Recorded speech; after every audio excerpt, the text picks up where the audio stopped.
Hello viewers, in last previous class we have discussed about accounting equations.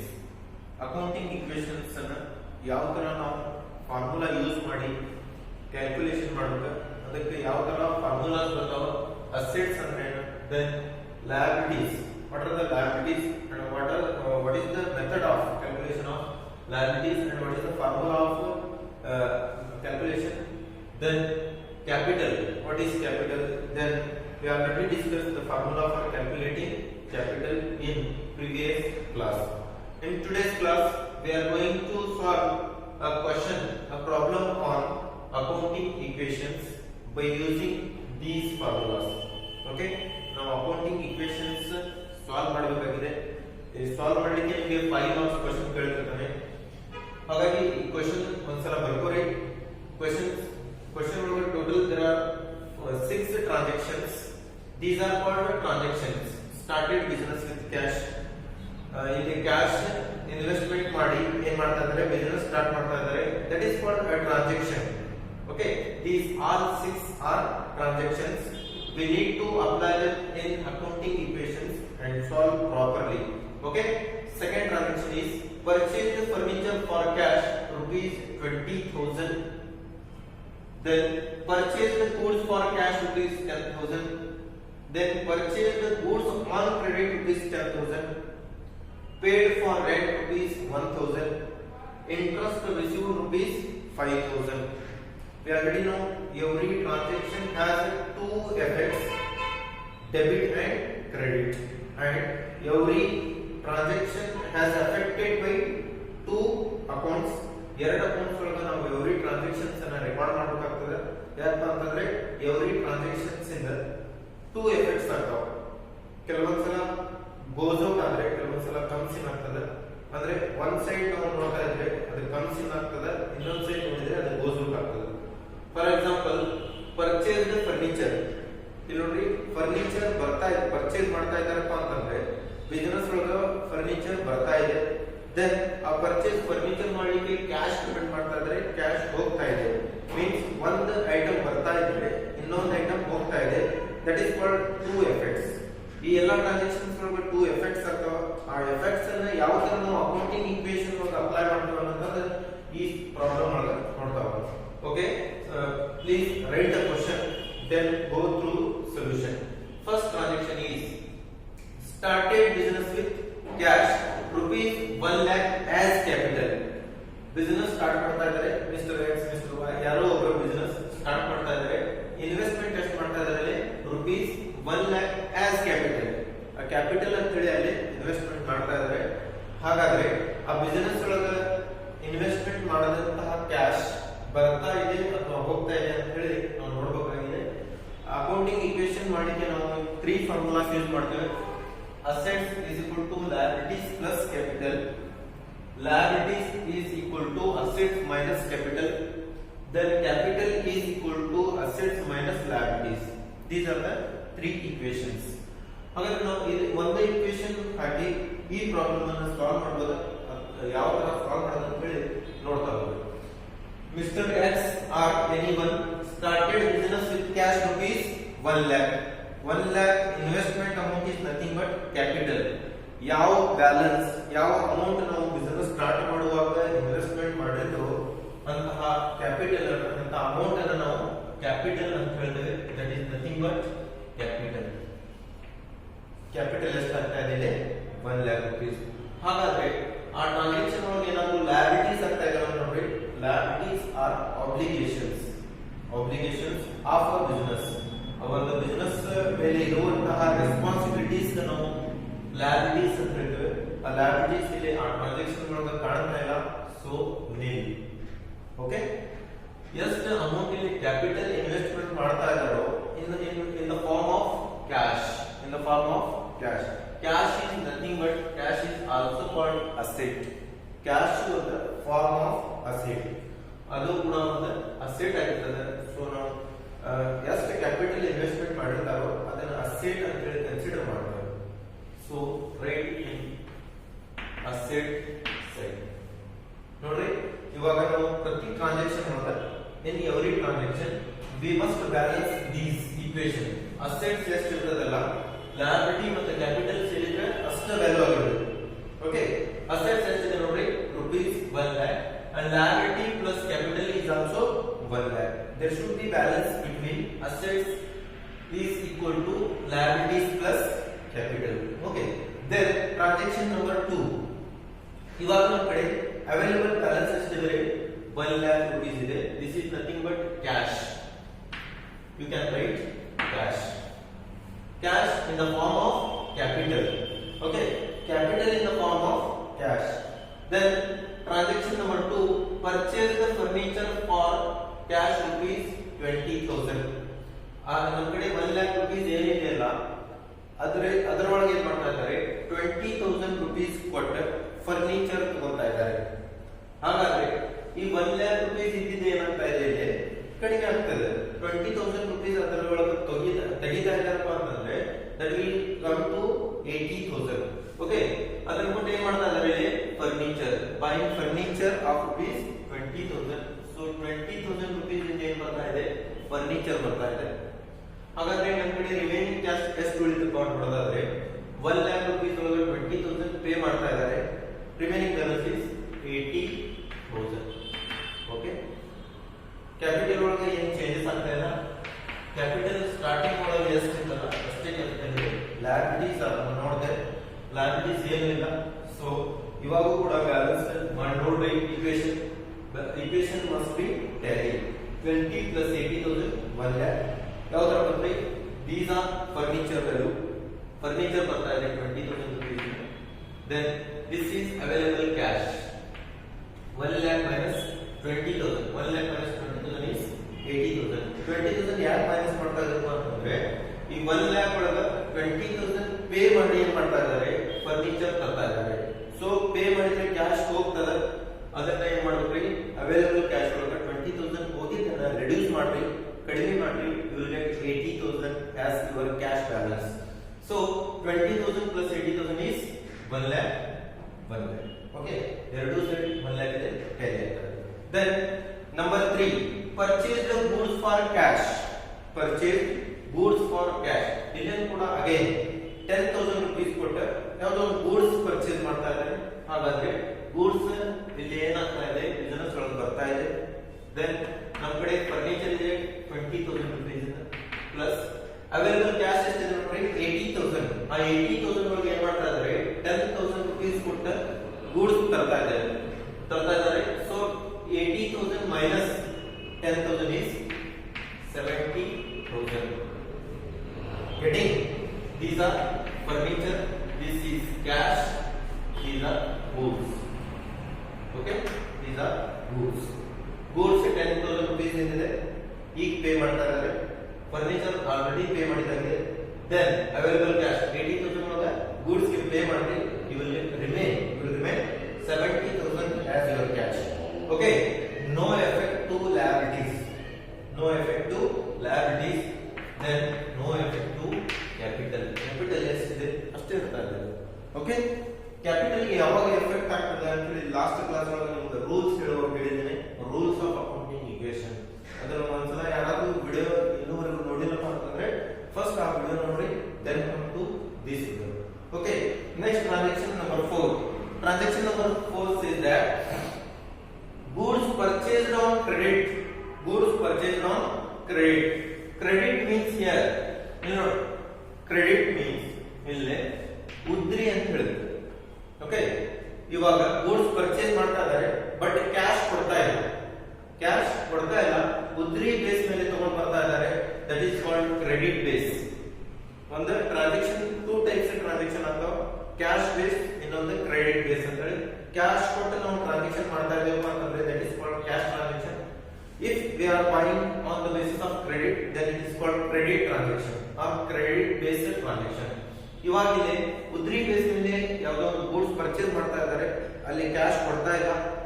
So that is called credit transaction. Credit transaction ಅಂತಂದ್ರೆ ಅದೇ ಉದ್ರಿ ತಗೊಂಡು ಬಂದಿದ್ರು ಕೂಡ ಮುಂದೆ ಫ್ಯೂಚರ್ ಒಳಗೆ ಆ ಅಮೌಂಟ್ ಅನ್ನು ನಾವು ಪೇ ಮಾಡಬೇಕಂದ್ರೆ that is called responsibility of a business is called liability of a business.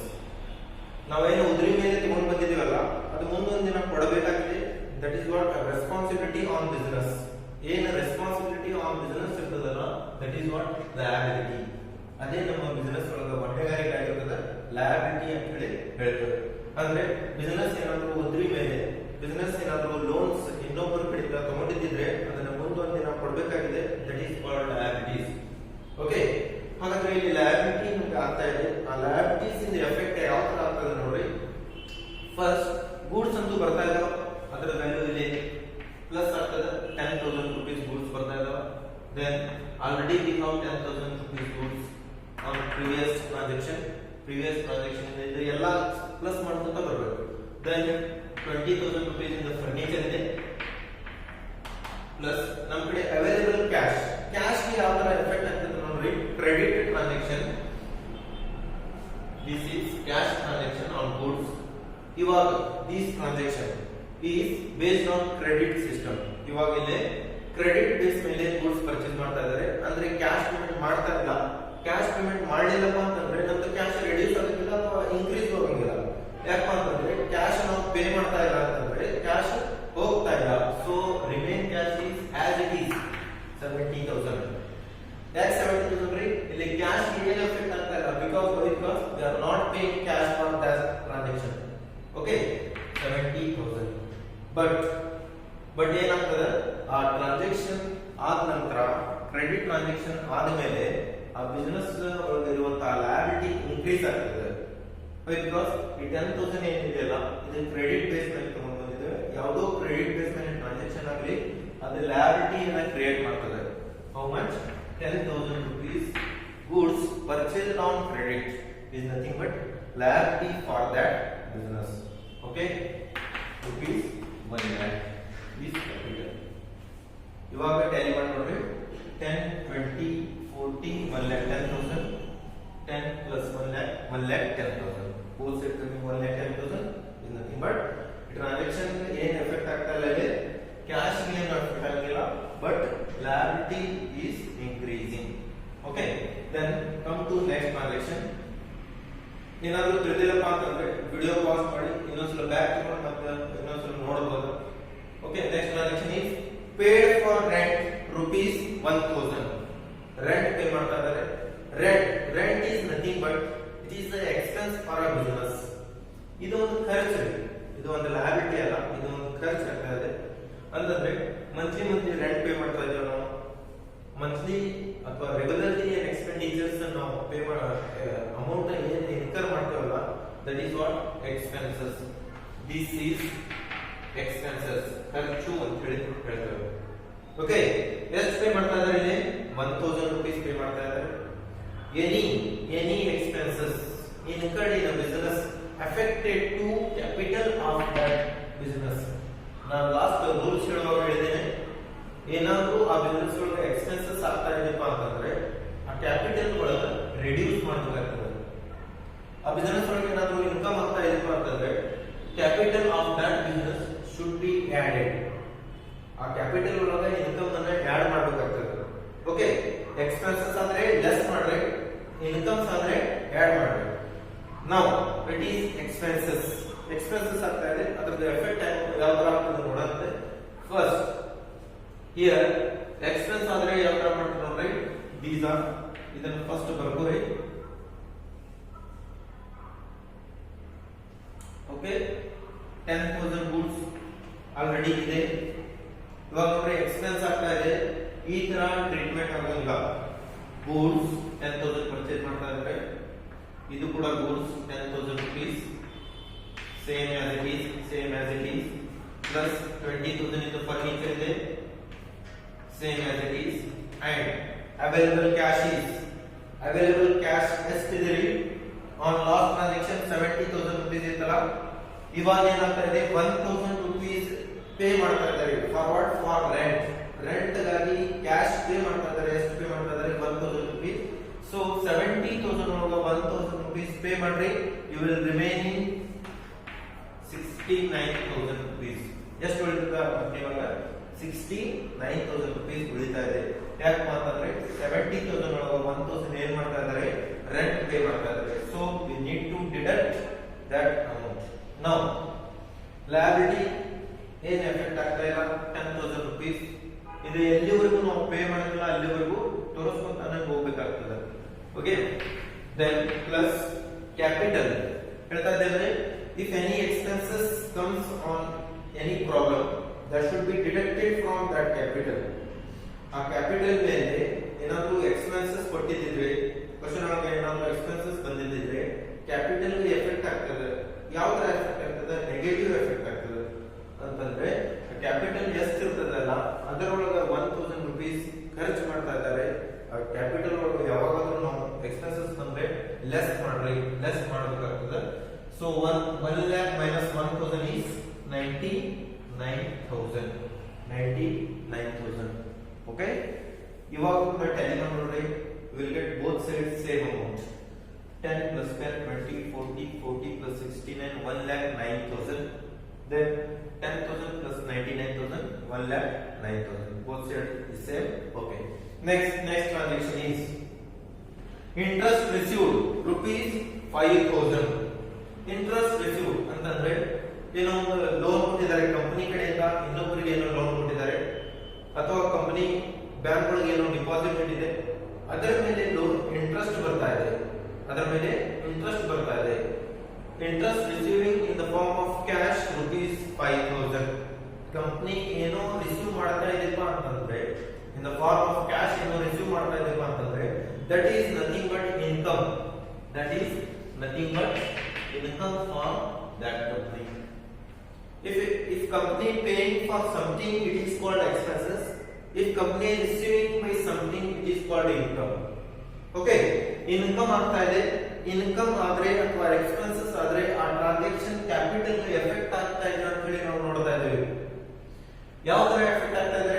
If it is expenses that should be deducted from capital. If it is income that should be added to capital. ನಾವು expenses ಆದ್ರೆ ಯಾವ ತರ capital ಒಳಗೆ minus ಮಾಡ್ತಾ ಇದ್ವಿಲ್ಲ ಅದೇ ತರ income ಆದ್ರೆ capital ಒಳಗೆ ಪ್ಲಸ್ ಮಾಡಬೇಕಾಗಿದೆ. ಓಕೆ, ಟ್ರಾನ್ಸಾಕ್ಷನ್ ಎಫೆಕ್ಟ್ ಆಗೋ ತರ ಆಗ್ತದೆ ನೋಡ್ರಿ. ಫಸ್ಟ್ ಇಂಟ್ರೆಸ್ಟ್ ರಿಸೀವ್ಡ್ 5,000 rupees ಬರ್ತಾ ಇದೆ. 10,000 as it is goods, purchase ಮಾಡಿದ ಗೂಡ್ಸ್ ಇದಾವೆ ನಮ್ಮ ಕಡೆ, ಪ್ಲಸ್ ಇದನ್ನ ಕ್ಯಾಶ್ ಕೊಟ್ಟು ಪರ್ಚೇಸ್ ಮಾಡ್ತಾ ಇದ್ದಾರೆ ಗೂಡ್ಸ್ 10,000 rupees ಇವು ಕೂಡ ಇದಾವೆ. Then 20,000 rupees in the furniture ಇದೆ as it is. Then we have available cash 69,000 rupees. Available cash ಎಷ್ಟಿದೆ ನಮ್ಮ ಕಡೆ ಅದು ಚೇಂಜ್ ಆಗ್ತಾ ಇರ್ತದೆ. 69,000 rupees ಇದೆ, but again we are receiving rupees 5,000. ಇದು ಕೂಡ ಕ್ಯಾಶ್ ಇದೆ. ಇಂಟ್ರೆಸ್ಟ್ ರಿಸೀವ್ ಮಾಡ್ತಾ ಇದ್ದೀವಿ ಅಂತಂದ್ರೆ ಇಂಟ್ರೆಸ್ಟ್ ಒಂದು ಕೈಂಡ್ ಆಗಿರಲ್ಲ, ಯಾವುದೋ ಒಂದು ವಸ್ತು ಅಲ್ಲ. Interest is nothing but in the form of cash. The company is receiving interest in the form of cash only. Interest receive ಮಾಡ್ತಾ ಇದೆಪ್ಪ ಅಂತಂದ್ರೆ ಕ್ಯಾಶ್ ರಿಸೀವ್ ಮಾಡ್ತಾ ಇದೆ ಅಂತ ಹೇಳಿ ಅರ್ಥ. 69,000 ಒಳಗೆ 5,000 ಕ್ಯಾಶ್ ರಿಸೀವ್ ಮಾಡಿದ್ರೆ ಕ್ಯಾಶ್ ಬಂದ್ರೆ ಮತ್ತೆ ಪ್ಲಸ್ ಮಾಡ್ರಿ ಅವೈಲೇಬಲ್ ಕ್ಯಾಶ್ ಒಳಗೆ ಮತ್ತೆ ಬಂದಂತ ಕ್ಯಾಶ್ ಅನ್ನು ಪ್ಲಸ್ ಮಾಡ್ರಿ, you will get 74,000. How? 69,000 plus 5,000 is nothing but 74,000.